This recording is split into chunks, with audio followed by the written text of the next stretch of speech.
Bulan Maret ini ya, kita punya tema yaitu hidup dalam keseimbangan. Kita sebutkan sama-sama. 1, 2, 3 ya. Hidup dalam keseimbangan. Sekali lagi. 1, 2, 3 ya. Hidup dalam keseimbangan. Jadi hidup dalam keseimbangan ini adalah sangat penting bagi umat Tuhan yang ada di tempat ini. Karena Tuhan Yesus pun hidupnya adalah seimbang. Jadi waktu dia menciptakan alam semesta ini, ya, Tuhan atur segalanya, tata surya dengan luar biasa, yang seimbang. Kalau nggak seimbang pasti tabrakan. Ya, dan Tuhan menciptakan juga ada terang, Tuhan pun juga menciptakan ada gelap. Ini menunjukkan bahwa Tuhan kita adalah Tuhan yang seimbang. Dan Tuhan rindu hidup anak-anak Tuhan di tempat ini juga seimbang. Ngomong seimbang. Ya, dan hidup dalam keseimbangan itu seumpama di gambar ini. Ya, jadi ada batu, akhirnya yang ada batu panjang yang di atasnya, yang kiri kanannya ditaruh batu. Bagaimana supaya tidak jatuh? Maka dibikinlah keseimbangan. Ya, bagaimana supaya beratnya sama. Kalau enggak sama, maka batu-batu yang ada di tempat ini pasti akan jatuh. Bahkan bukan sekedar jatuh, pasti akan hancur.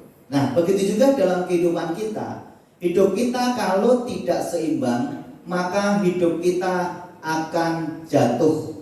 Hidup kita akan hancur. Nah, apa itu keseimbangan? Kita baca sama-sama. 1, 2, 3 ya. Hidup yang seimbang adalah bagaimana kita mampu menyeimbangkan setiap aspek dalam kehidupan yang kita jalani. Nah, ini adalah keseimbangan. Jadi hidup dalam yang seimbang adalah bagaimana kita mampu, ingat, mampu menyeimbangkan. Jadi yang menyeimbangkan adalah kita. Setiap aspek dalam hidup kita yang kita jalani. Ya. Jadi kalau kita jasmani dan rohani harus seimbang. Ya, jadi nggak boleh yang rohani terus tapi mengabaikan yang jasmani. Itu pun juga tidak seimbang. Sehingga ada kita punya iman tetapi kita punya perbuatan. Jangan kita punya iman yang luar biasa tapi nggak pernah bertindak. Itu juga namanya tidak seimbang. Kita juga bekerja tetapi kita juga berdoa. Ini namanya hidup yang seimbang. Jadi dalam semua aspek kehidupan kita harus terus belajar menyeimbangkan. Baca 1, 2, 3 ya. Seseorang dapat dikatakan telah menyimpang dari kehidupan yang seimbang ketika ia terlalu berlebihan dalam mengejar suatu aspek dan meninggalkan aspek yang lain. Jadi kalau kita mengejar hanya aspek tertentu tetapi mengabaikan aspek yang lain, saya percaya hidup kita mulai tidak seimbang. Dan orang yang tidak hidup dalam keseimbangan, mereka akan jatuh dan hancur. Oleh sebab itu kita harus menyeimbangkan. Menyeimbangkan. Jadi kita juga nggak boleh hanya mengejar uang, tetapi menyepelekan keluarga. Jadi kita yang kejar hanya satu aspek, tetapi menyepelekan yang lain, maka hidup kita akan hancur. Ya, hidup kita akan jatuh. Karena apa? Tidak seimbang. Baca sama-sama. Sekali lagi ini statement kita. 1, 2, 3 ya. Tanpa keseimbangan segala sesuatu akan jatuh dan hancur. Sekali lagi 1, 2, 3 ya. Tanpa keseimbangan segala sesuatu akan jatuh dan hancur. Nah, begitu juga di dalam gambar yang ada tempat ini. Jadi kalau kita berjalan di dalam balok ya, balok itu ya, dan kita perlu namanya keseimbangan. Ya, kita butuh keseimbangan, menyeimbangkan terus dalam perjalanan. Nah, begitu juga dalam kehidupan kita. dalam perjalanan hidup harus terus menyeimbangkan. Kalau kita bisa menyeimbangkan, maka hidup kita akan jatuh dan hancur. Begitu juga gambar ini, kalau seseorang itu berjalan di balap itu dan dia tidak seimbang, dia pasti akan jatuh. Dia pasti akan hancur. Nah, apa yang perlu kita seimbangkan? Adalah keuangan. Ngomong keuangan. Keuangan harus seimbang. Ya, jangan besar pasak daripada tiang. Gaji 5 juta, pengeluaran 10 juta. Itu namanya jagoan. Jadi gaji 5 juta, anggap saja. Pengeluaran 10 juta. Ini nggak seimbang. Gaji pas-pasan, makan di restoran terus, nggak seimbang. Habis pasti akan hancur, ya, pasti akan jatuh. Oleh sebab itu keuangan kita harus seimbang. Ngomong seimbang. Ya. Dan ingat, saya punya prinsip sama Ibu Tuti, ya, boleh juga diterapkan, tapi ini bukan kebenaran. Iya dan tidak. Tapi saya belajar dari setelah merit, saya sudah komitmen kita harus seimbang dalam keuangan. Ya, bahkan saya sama Bu Tuti ngomong, kita harus bisa mencukupkan dan jangan utang. Ngomong, jangan utang. Nah, kecuali bisnis. Kalau orang bisnis pasti ada utang piutang karena dia tahu pemasukannya berapa, bayarnya berapa.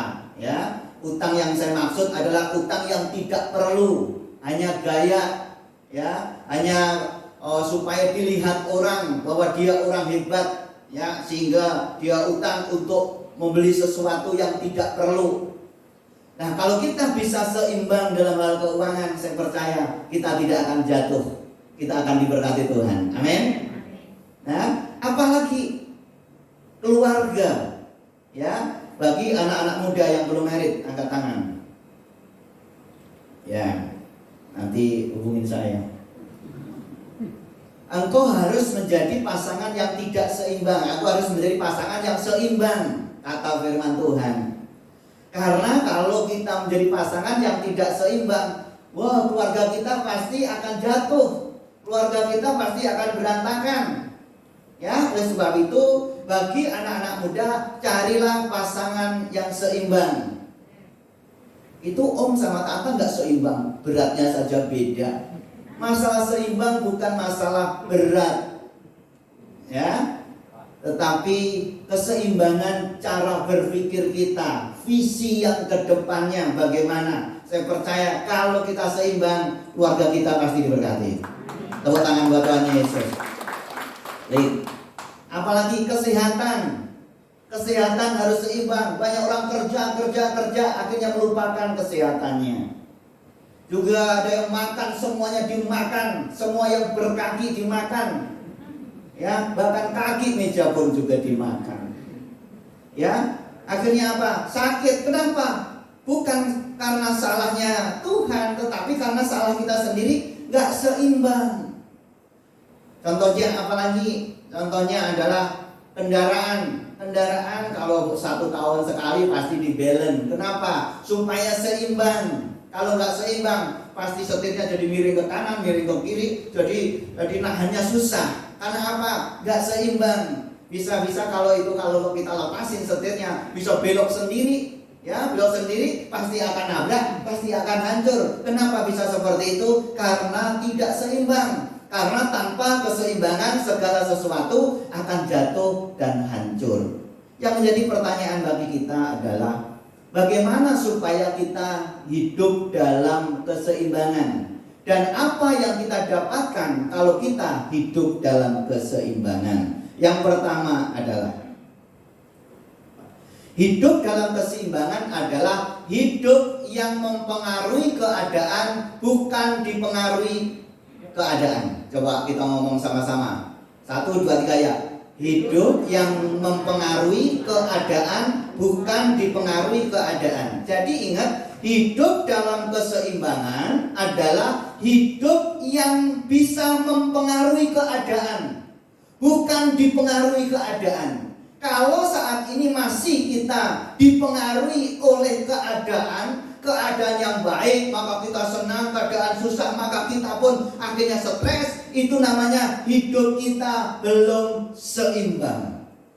Orang yang hidup seimbang adalah keadaan apapun kita bisa menyesuaikan diri, kita bisa tenang. Itu namanya hidup yang seimbang. Hidup yang seimbang adalah hidup yang bisa mempengaruhi keadaan, bukan dipengaruhi oleh keadaan. Firman Tuhan berkata, Matius 14 ayat 26, kita baca sama-sama. 1, 2, 3 ya.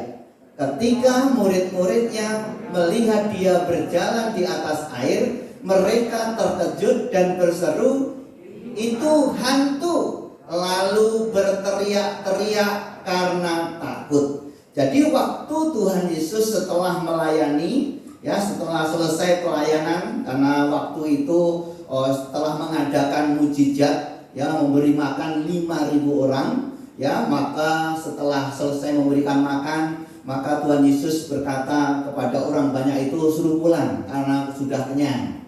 Nah, sekarang tinggal sama murid-muridnya. Dan murid-muridnya, oke, karena sekarang kamu pergi dulu ke seberang, tapi saya ke bukit dulu untuk berdoa. Nah, ini luar biasa. Tuhan Yesus pun juga mengajarkan kepada kita melayani luar biasa, tetapi dia pun juga menyeimbangkan. Dia bertemu dengan orang banyak, tetapi ada saatnya dia menyendiri untuk berdoa. Tuhan Yesus seimbang. Sehingga waktu Tuhan Yesus berdoa seorang diri di bukit, maka Tuhan Yesus menyuruh murid-muridnya, kamu pergi dulu ke seberang.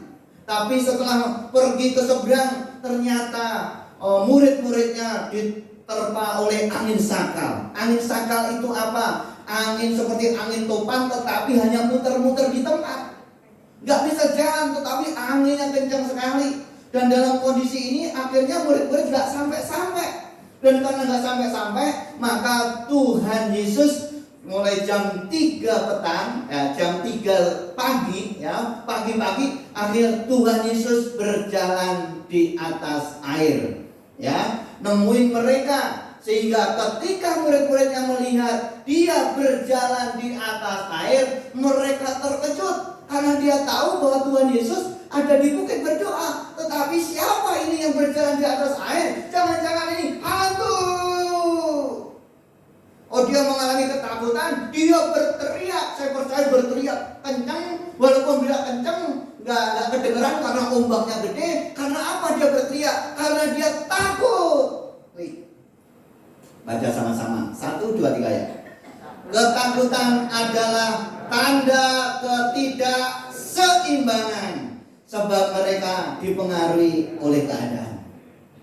Jadi ingat bagi kita semua, kalau hidup kita masih hidup dalam ketakutan dalam hari-hari ini, berarti hidup kita belum seimbang. Takut itu apa sih? Takut itu adalah cemas pada sesuatu yang sedang kita hadapi. Saat ini banyak orang cemas bagaimana menghadapi kondisi ekonomi saat ini. Kita mulai cemas bagaimana keluarga kita, bagaimana masa depan kita. Kalau kita takut, kita dipengaruhi keadaan, berarti hidup kita belum seimbang. Ketakutan adalah tanda ketidakseimbangan. Kita sebutkan sama-sama. 1, 2, 3 ya. Ketakutan adalah tanda ketidakseimbangan, sebab mereka dipengaruhi keadaan. Sehingga waktu Tuhan Yesus berjalan di atas air, mereka semuanya ketakutan. Dan waktu ketakutan, Tuhan berkata, ayat 27, 1, 2, 3 ya. Tetapi segera Yesus berkata kepada mereka, tenanglah, aku ini, jangan takut. Ngomong, tenanglah. Jadi waktu murid-muridnya tadi sudah ketakutan, wah hantu ini gimana ini, kita mau lari kemana, nggak bisa. Dan ingat, ketakutan tanda ketidakseimbangan. Tetapi Tuhan Yesus datang, hai murid-murid, tenanglah, aku ini, jangan takut. Klik, baca sama-sama. 1, 2, 3 ya. Tenang adalah tanda hidup dalam keseimbangan, karena bisa mempengaruhi keadaan. Baca sama-sama. 1, 2, 3 ya. Ketenangan adalah tanda hidup dalam keseimbangan karena bisa mempengaruhi keadaan. Yesus adalah orang yang seimbang. Tuhan Yesus adalah Tuhan kita, Tuhan yang seimbang. Kondisi apapun, keadaan yang baik, yang buruk, gelombang atau badai sekalipun, Tuhan Yesus tidak pernah takut. Tuhan Yesus selalu tenang. Ingat, ketenangan adalah tanda keseimbangan. Saya percaya kalau kita dalam kehidupan ini menghadapi kondisi apapun dan kita tenang, itu namanya seimbang. Amin. Hatiku tenang berada dekatmu, Kaulah jawaban hidupku. Tenang. Amin. Jadi kondisi apapun Tuhan Yesus jawaban dalam hidup kita. Jadi waktu kondisi seperti itu, boleh situasi boleh naik, boleh minyak nggak ada, boleh semuanya naik, BBM naik, tetapi kalau kita tetap tenang berarti seimbang karena kita punya Tuhan Yesus yang luar biasa. Tepuk tangan buat Tuhan Yesus. Nggak usah takut itu nggak seimbang hidup kita. Oke, klik. Setelah itu, ya, setelah Yesus berjalan di atas air, akhirnya mereka takut. Dan waktu takut dia berkata, itu hantu. Akhirnya Tuhan berkata, tenanglah, aku ini, jangan takut. Sehingga karena waktu mendengar ketenangan itu, maka tenang semuanya, ya, maka semua menjadi seimbang. Dan dalam kondisi yang seperti itu, maka Petrus berkata kepada Tuhan Yesus, Tuhan, kalau itu Engkau, suruhlah aku berjalan di atas air menemui Engkau. Akhirnya Tuhan berkata, kata Yesus, datanglah. Baca sama-sama, 1, 2, 3 ya. Datanglah, maka Petrus turun dari perahu dan berjalan di atas air mendapatkan Yesus. Bisa nggak berjalan di atas air? Kenapa bisa? Karena dia tenang. Karena yang nyuruh Tuhan Yesus. Dari waktu tenang, persoalan boleh ada, gelombang boleh ada, ya taufan boleh ada, angin sakal boleh ada. Kalau tenang bisa berjalan dengan baik. Saya percaya kondisi saat ini yang tidak menentu ini, kalau hidup kita tenang bersama dengan Tuhan, kita bisa jalani dengan baik. Tepuk tangan buat Tuhan Yesus. Karena apa? Karena dia tidak melihat keadaan, yang dilihat hanya Tuhan Yesus. Akhir-akhir ini jangan melihat keadaan. Kalau kita melihat keadaan kita takut, lihatlah hanya pada Tuhan Yesus. Sehingga tetapi ayat selanjutnya baca sama-sama. Tetapi ketika dirasakan tiupan angin, takutlah ia dan mulai tenggelam, lalu berteriak, Tuhan, tolonglah aku. Tadinya bisa berjalan, tapi karena dia lihat angin tadi yang gelombang yang besar, tiupan angin yang dahsyat, maka firman Tuhan katakan, takutlah ia. Takut adalah tanda ketidakseimbangan. Dan apa yang terjadi? Orang yang tidak seimbang pasti akan jatuh dan hancur. Sehingga Petrus akhirnya waktu hidupnya takut, tidak seimbang, maka dia akhirnya jatuh dan tenggelam. Sehingga dia berseru dan teriak, Tuhan tolonglah aku. Klik. Baca 1, 2, 3 ya. Untuk mengalami keseimbangan kita harus fokus kepada Yesus dan bukan fokus pada keadaan. Amin. Jadi tuh si Petrus tadi berjalan, ngomong berjalan. Jadi berjalan dalam apa? Berjalan dalam perkataan Tuhan. Ya, jadi Petrus tadi berjalan dari perkataan Tuhan. Perkataan apa? Tuhan Yesus ngomong, datanglah. Karena Tuhan Yesus berkata datanglah, maka Petrus berjalan ngikutin perkataannya Tuhan. Maka Petrus bisa berjalan. Dan perkataan Tuhan adalah firman Tuhan. Pada mulanya adalah Allah. Allah itu adalah firman Tuhan. Ya. Jadi ingat, perkataan Tuhan itu adalah firman Tuhan. Maksudnya apa? Kalau saat ini kita hidup dalam perkataan Tuhan, hidup dalam firman Tuhan, berjalan dalam firman Tuhan, hidup kita pasti akan diberkati. Itu namanya seimbang. Kalau kita hidup berjalan dalam perkataan Tuhan, itu adalah hidup dalam keseimbangan. Sehingga dalam kondisi apapun kita tetap berjalan dalam jalannya Tuhan. Tetapi waktu Petrus mulai goyah melihat kiri kanannya ombak yang besar, dia mulai tenggelam. Karena apa? Mulai dia gak seimbang lagi, mulai takut, gak fokus lagi kepada Tuhan. Kenapa banyak orang jatuh? Karena hidupnya tidak fokus lagi kepada Tuhan. Orang yang seimbang adalah orang yang hidupnya fokus kepada Tuhan Yesus. Yang setuju tepuk tangan buat Tuhan Yesus. Sampai di sini mengerti? Oke, kita lanjut. Yang kedua, hidup dalam keseimbangan adalah hidup yang bisa menikmati kehidupan. 1, 2, 3 ya. Hidup yang bisa menikmati kehidupan. 1, 2, 3 ya. Nah, ini orang yang tidak bisa menikmati hidup itu tidak seimbang. Pengkhotbah 6 ayat 2 berkata, 1, 2, 3 ya. Orang yang dikarunia Allah kekayaan, harta benda dan kemuliaan, sehingga ia tak kekurangan suatu apapun yang diinginkannya, tetapi orang itu tidak dikaruniakan kuasa Allah untuk menikmatinya, melainkan orang lain yang menikmatinya. Ini adalah kesia-siaan dan penderitaan yang pahit. Kalau kita melihat di sini, dia punya kekayaan, punya uang banyak, bahkan dikatakan dia nggak kekurangan, untuk apapun bisa dicukupi, semuanya cukup. Ini berarti anggap saja orang yang kaya, orang hidupnya yang melimpah-limpah. Tetapi mereka nggak bisa menikmati kekayaannya.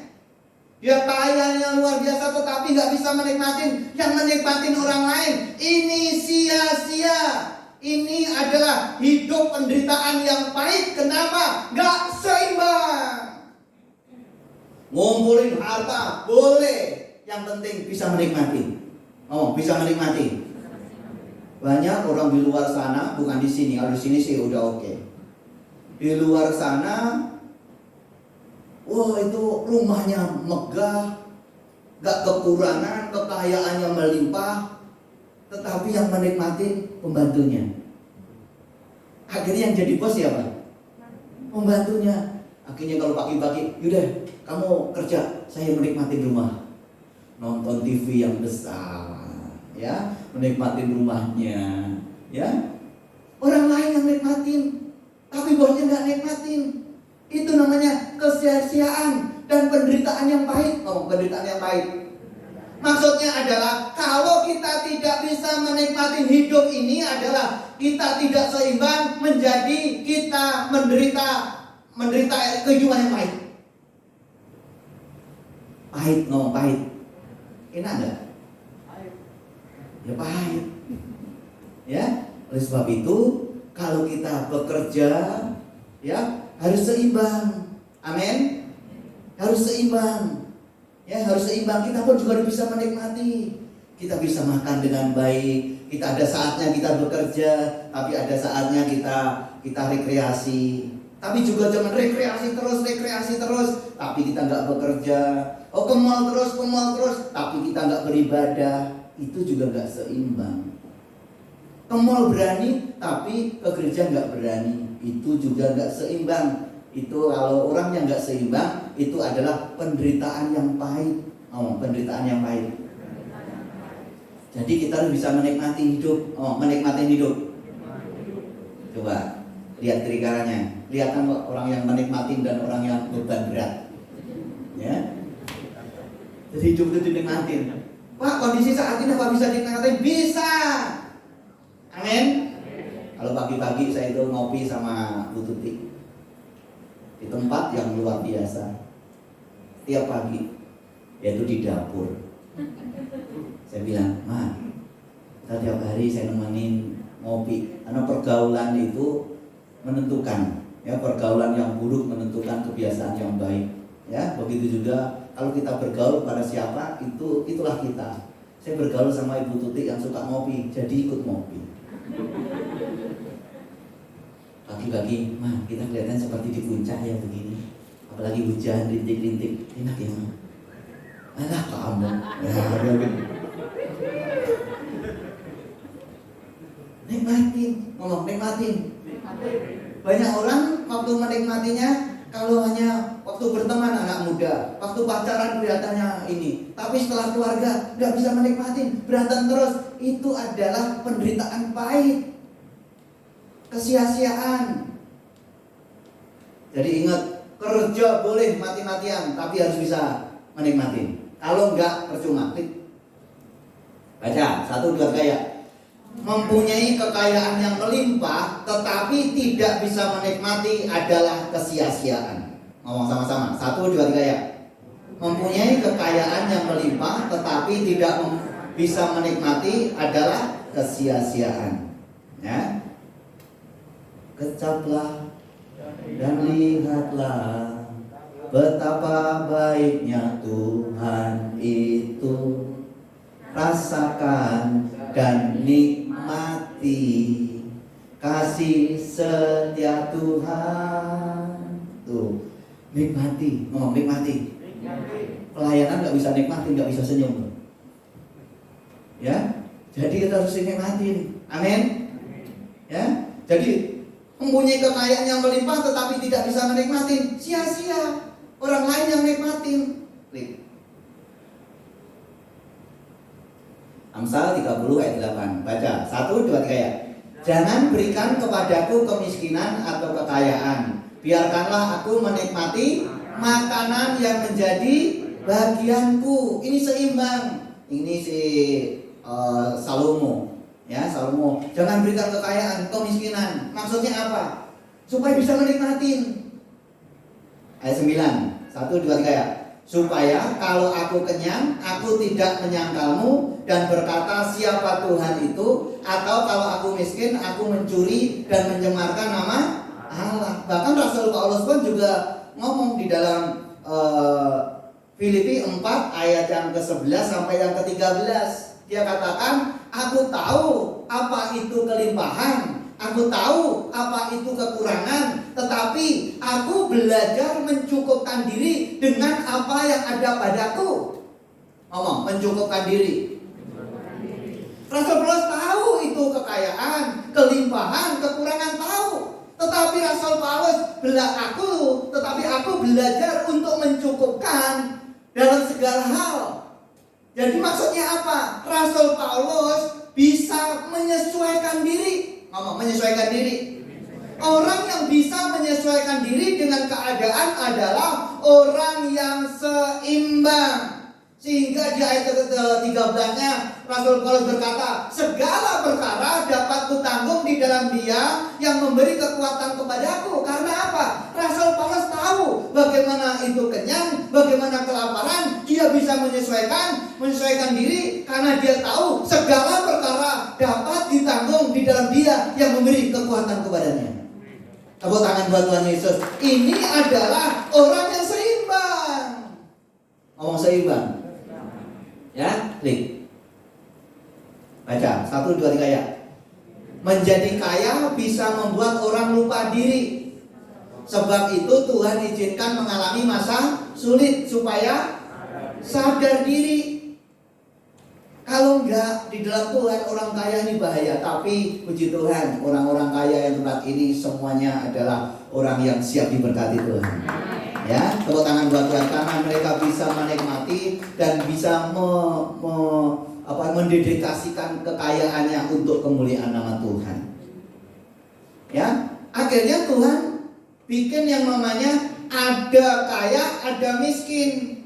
Kenapa? Seimbang. Kalau kaya terus, lupa diri.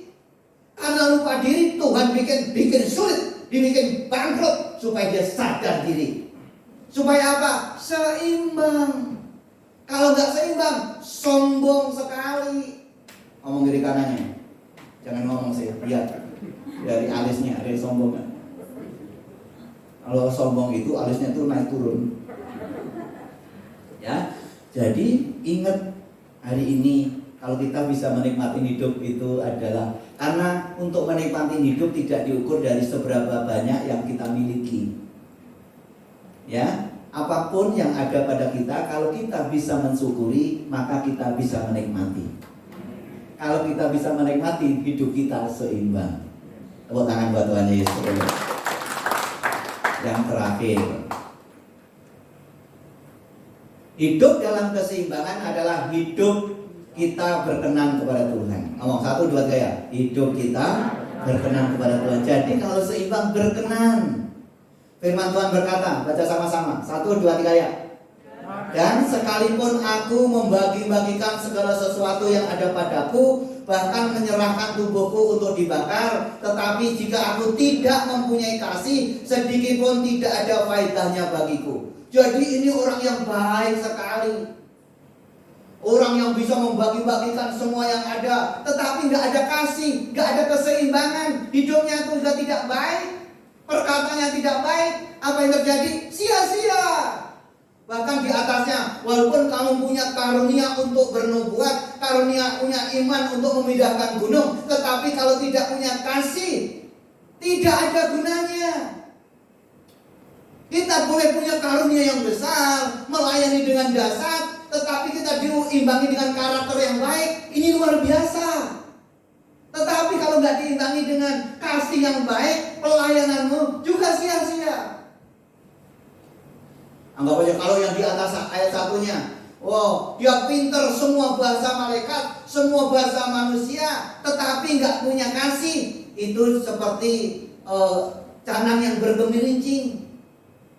Gak ada gunanya. Orangnya pinter ngomong, ngomongnya jago, tapi gak ada buktinya. Itu namanya pret. Itu namanya gak seimbang. Yang seimbang apa? Dia berkata, dia lakukan, itu punya integritas. Itu namanya seimbang. Amin. Ngerti? Bingung? Ya gak apa-apa lah. Ya. Bingung tanda ketidakseimbangan. Klik. Aja, 1, 2, 3 ya. Tanpa keseimbangan, maka semua pelayanan yang kita lakukan tidak ada faedahnya. Ada seorang pendeta, jadi ini kesaksian seorang pendeta, dia khotbah tentang keluarga. Saudara-saudara kasih dalam Tuhan, engkau harus mengasihi istrimu sebagai teman pewaris dalam kasih karunia, supaya doamu tidak terhalang. Engkau harus mengasihi anak-anakmu, juga jangan sakiti anak-anakmu. Akhirnya semua jemaat tepuk tangan meriah. Tepuk tangan. Semua tepuk tangan karena semangatnya pendetanya yang khotbah. Dan itu benar yang disampaikan. Tapi di belakang, istrinya dan anak-anaknya keluar dari rumah, dari ruangan gereja. Setelah ibadah, akhirnya ditanya kepada salah satu pengerja, kenapa ibu dan anak-anak keluar dari ruangan gereja, kan bapak sedang khotbah. Dia katakan, itu omongan gombal. Dia hanya pintar ngomong, tetapi di rumah tidak lakukan. Itu namanya gak seimbang. Boleh kita melayani hebat, tetapi kalau rumah berantakan, itu percuma.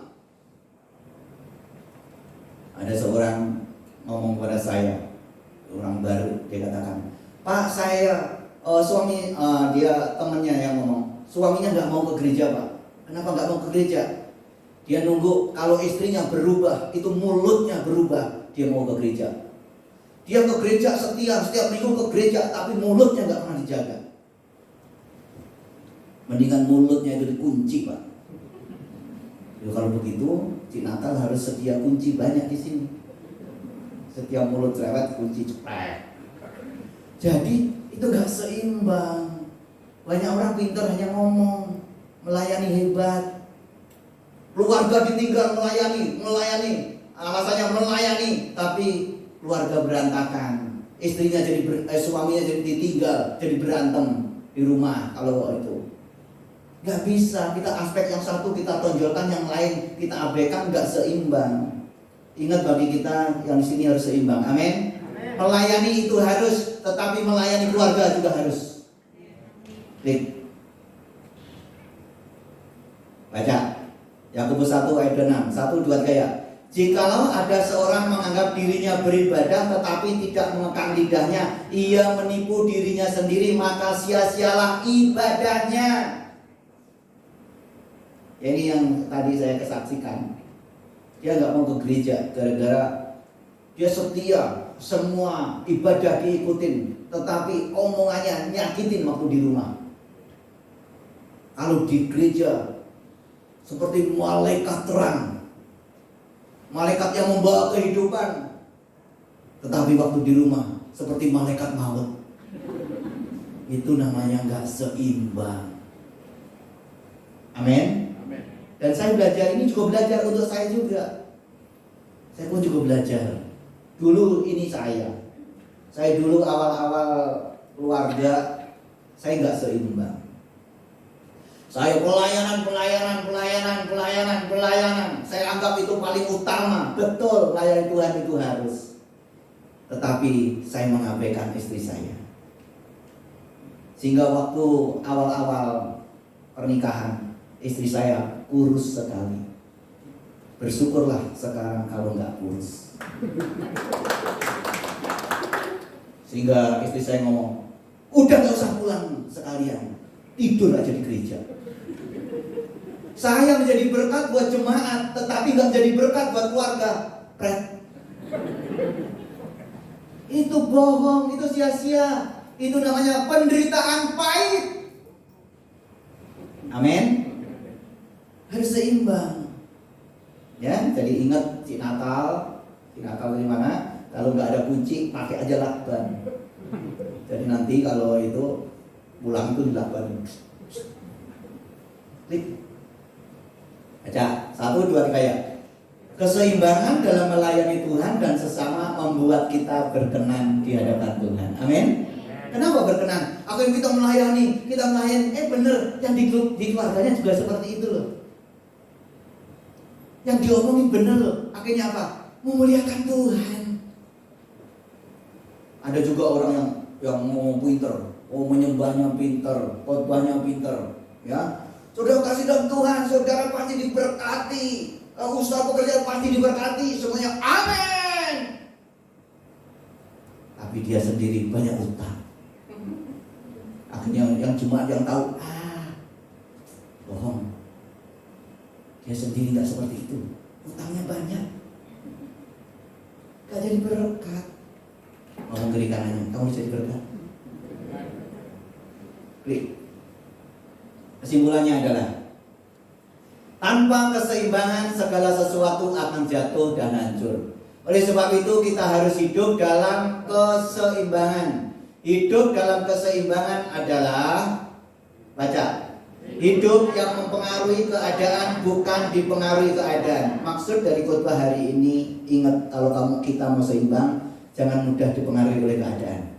Kita harus bisa mempengaruhi keadaan sehingga kita bisa tenang. Tenang adalah tanda keseimbangan. Ketakutan adalah tanda ketidakseimbangan. Ngomong tenang.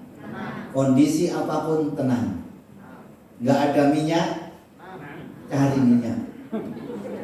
Umpama belum pun juga gak apa-apa. Amin. Ya. Jadi tenang aja lah, jangan sampai rebutan. Bahkan ke mall itu kan jatahnya hanya satu orang satu. Akhirnya bawa suaminya, anak-anaknya. Akhirnya pura-pura gak kenal sama suaminya. Supaya apa? Dapat minyak. Tapi ingat, tenang pasti Tuhan tolong. Akhirnya apa? Waktu butuh tenang, tahu-tahu di meja ada minyak. Tepuk tangan buat Tuhan Yesus. Ada minyak. Terima kasih ya yang ngirim. Ya, sudah kasih dalam Tuhan. Jangan dipengaruhi. Kalau dipengaruhi, nggak tenang. Waduh, ini gimana ya? Ini gimana ya? Ini gimana ya? Waduh, gimana istri saya? Waduh, gimana ya? Wah, nggak seimbang begitu. Ingat, waktu takut ingat ya. Kita berarti nggak seimbang. Belum dapat jodoh? Takut nggak? Gimana Del? Tenang. Jadi seimbang. Cari. Ya minimal hubungin saya. Kalau hubungin saya nanti saya tempel di mading. Nah, jadi harus seimbang, enak loh itu seimbang.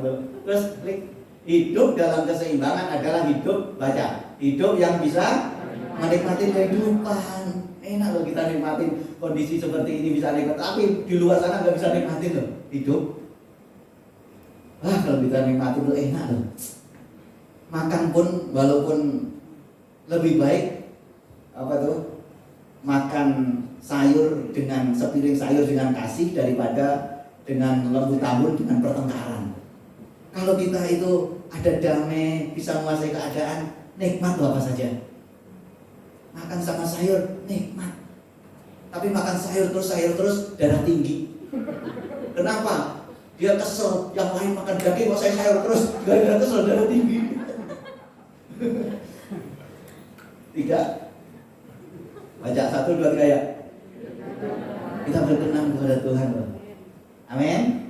Ya, tepuk tangan buat Tuhan Yesus. Haleluya.